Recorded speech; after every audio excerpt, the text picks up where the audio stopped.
Le scuole nelle isole della Laguna di Venezia non possono essere salvate ogni anno, cioè non possiamo affidarci sempre solo ai buoni rapporti di amicizia, alle buone strette di mano o alla capacità dell'amministratore o della mamma combattiva di turno di raccontare la specificità delle nostre isole e la necessità quindi di una salvaguardia particolare. Quindi io direi semplicemente partiamo da un dettato costituzionale che abbiamo, che è l'articolo 119, che già riconosce la condizione di svantaggio delle isole, e da lì costruiamo un percorso impegnando la nostra giunta e il Ministero a effettivamente introdurre delle deroghe strutturali che riconoscano questa specificità, come d'altronde ha già fatto la Regione del Veneto istituendo una delega speciale proprio su Venezia. Le piccole isole hanno delle peculiarità che non si vivono nelle scuole della terraferma. Io, in qualità di dirigente scolastico Loredana Bencivenga, dal mese di novembre del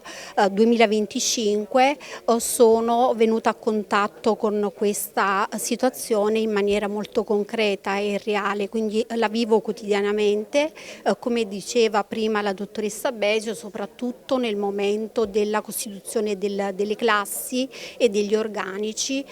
perché appunto la denatalità nelle piccole isole è ancora più forte e quindi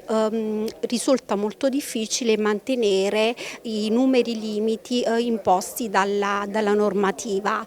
Noi abbiamo una scuola in particolare nell'isola di Sant'Erasmo, una pluriclasse di 5 bambini che ogni anno si forma soltanto attraverso l'autonomia dirigenziale, quindi con continue richieste che di anno in anno vengono fatte dal dirigente scolastico all'ufficio scolastico e poi ai vari organi